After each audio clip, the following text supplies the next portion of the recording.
அஸ்ஸலாமு அலைக்கும் வரஹ்மத்துல்லாஹி தஆலா வபரகாத்துஹு. பிஸ்மில்லாஹிர் ரஹ்மானிர் ரஹீம்.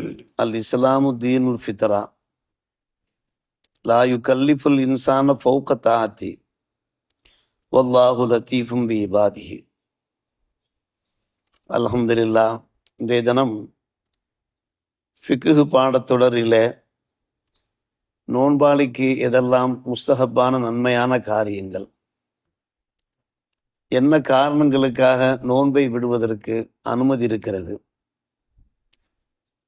சில இயலாத காரணங்களுக்காக நோன்பை விட அனுமதி இருக்குமானால் அதற்கு பகரமாக என்ன செய்வது என்பன போன்ற பல நல்ல விஷயங்கள் இடம்பெற்றிருக்கின்றன.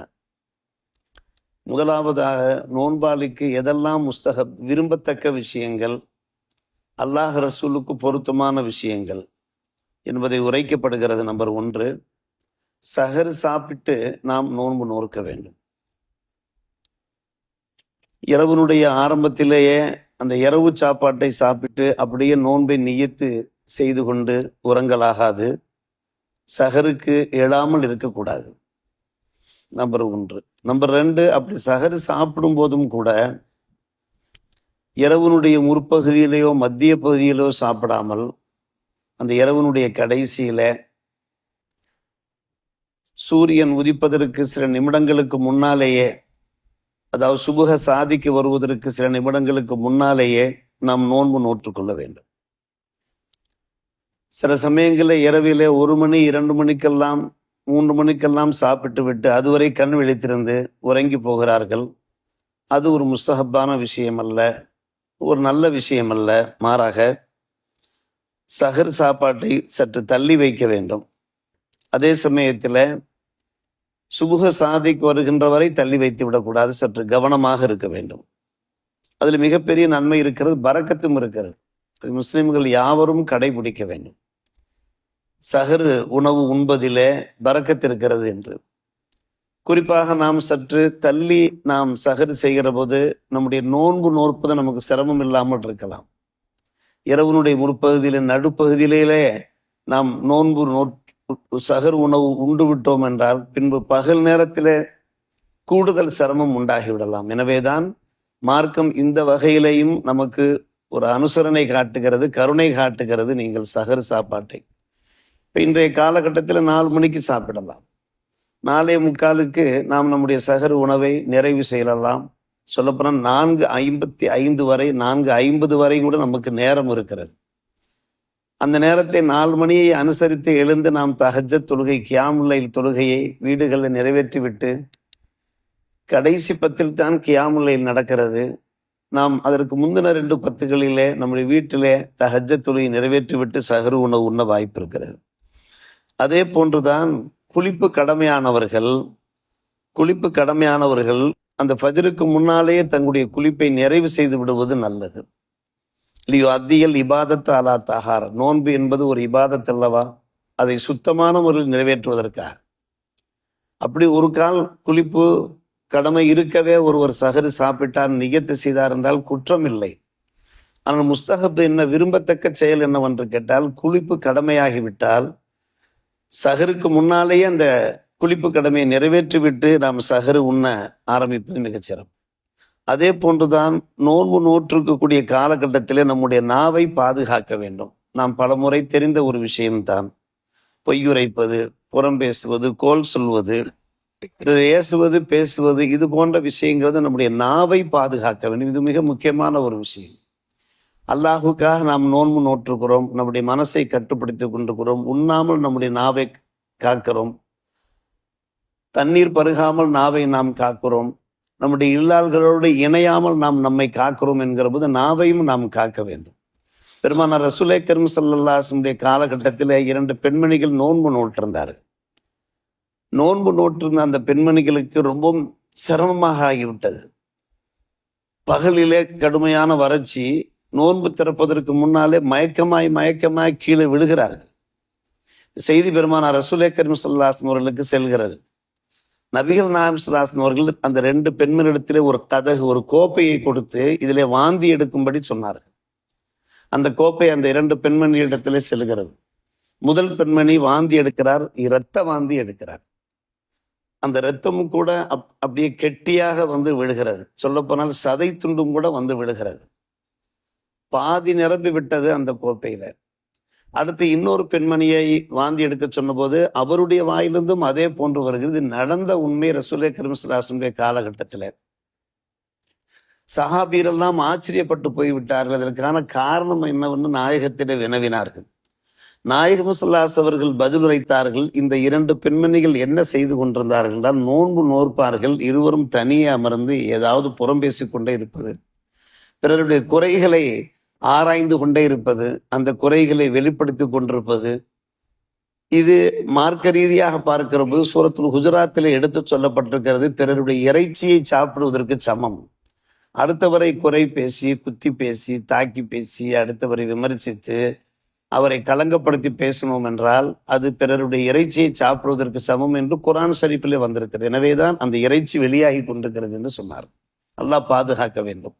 எனவே நாம் என்ன செய்ய வேண்டியிருக்கிறது, நம்முடைய நாவை நாம் பாதுகாக்க வேண்டியிருக்கிறது. ரம்ஜானிலே நாம் டைம் வகுத்து கொள்ள வேண்டும். முஸ்தஹப்பான ஒரு விஷயம், இந்த நேரத்திலே நஃபிலான வணக்கங்கள் பகலிலே, இந்த நேரத்திலே குர்ஆன் ஷரீஃப் ஓதுவது, இந்த நேரத்தில் கொஞ்சம் திக்ர்கள் செய்வது, வியாபார தொழில்களே ஈடுபடுவோம், அதெல்லாம் ஹலால் தான், அதில் சிந்தித்தும் சந்தேகம் இல்லை. ஆனால் இந்த அமல்களுக்கு என்று, இபாதத்துகளுக்கு என்று ஒரு நேரம் ஒதுக்கிக் கொள்வது. அதே போன்று அடுத்து முஸ்தஹப்பான காரியம் கோபப்படாமல் இருப்பது, யார் மீதும் பாயாமல் இருப்பது. சின்ன சின்ன விஷயங்களுக்கெல்லாம் சில சமயம் கோபங்கள் வரத்தான் செய்கிறது, நம்முடைய குடும்ப ரீதியாக ஏதாவது ஒரு வகையில.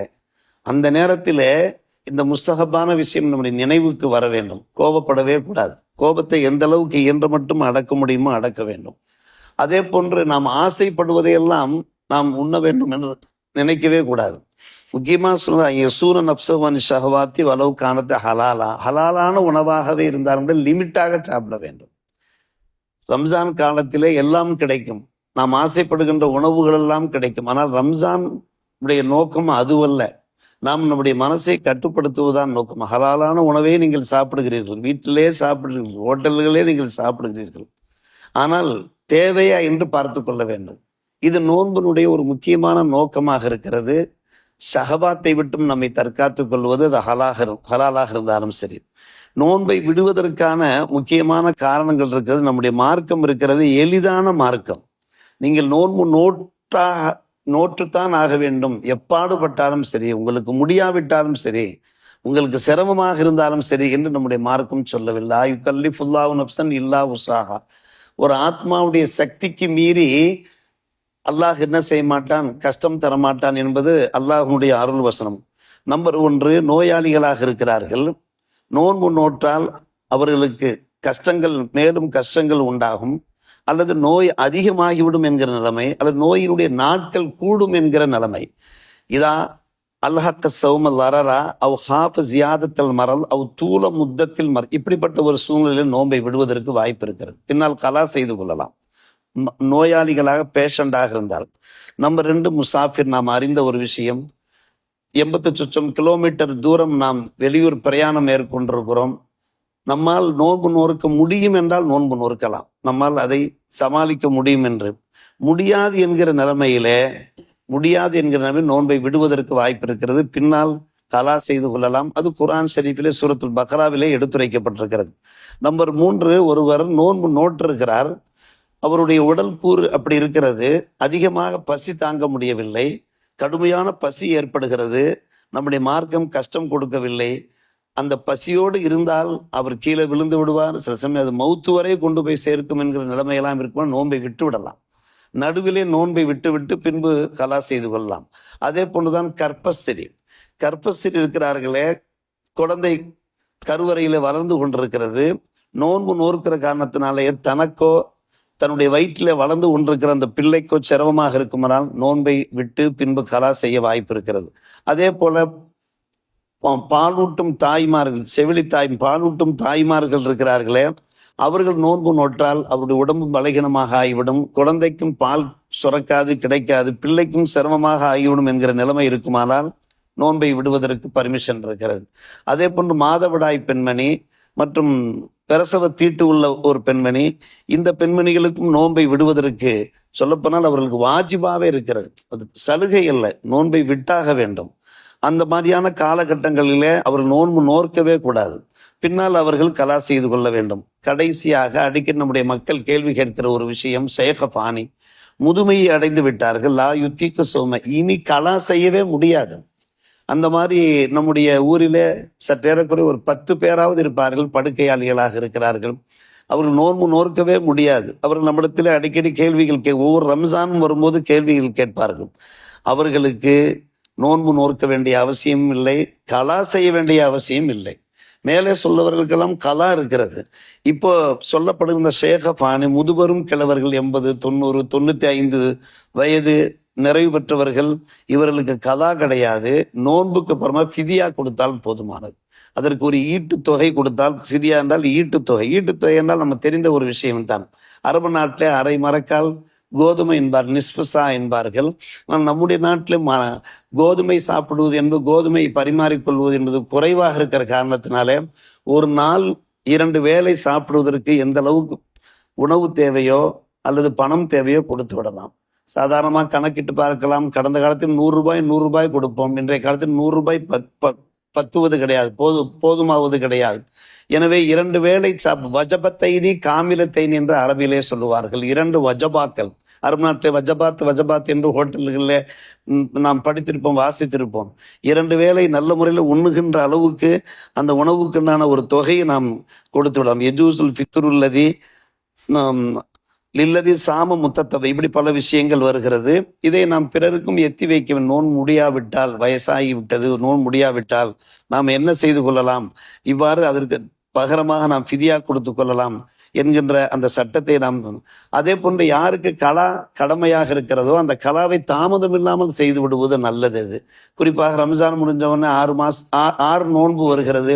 அந்த 6 நோன்புகள்லேயே நாம் கலா செய்து விட்டோம் என்றால், மாதவிடாய் பெண்மணிகள், பிரசவத்திட்டு உள்ள பெண்மணிகள், காரணம் தாமதிக்க அது நம்மால் அதை நிறைவேற்ற முடியாமல் போய்விடும். இது போன்ற பல விஷயங்கள் நம்முடைய இந்த நோன்பு காலத்தில் நாம் கடைபிடிக்க வேண்டிய முஸ்தஹப்பான விஷயங்கள். அதே சமயத்தில் நம்முடைய மார்க்கம் யார் யாருக்கெல்லாம் இயலாதவர்களுக்கு அனுமதி கொடுத்திருக்கிறதோ, ஒன்று கலா செய்ய வேண்டும் அல்லது அதற்கு பகரம் தர வேண்டும் என்கின்ற அந்த பல்வேறுபட்ட நல்ல விஷயங்களை உள்வாங்கி நோன்பு காலத்தை மிக சிறப்பான முறையில் அமைத்துக் கொள்வோம். அல்லாஹுடைய அருள் வளத்தையும் பொருள் வளத்தையும் பெறுவோம். அல்லாஹ் நம்மால் தன்னால் ஏற்றுக்கொள்ளப்பட்ட நல்லடியார்கள் கூட்டத்திலே சேர்த்துக் கொள்வானாக. வாஹிர் தாவானா அல்ஹம்துலில்லாஹி ரப்பில் ஆலமீன்.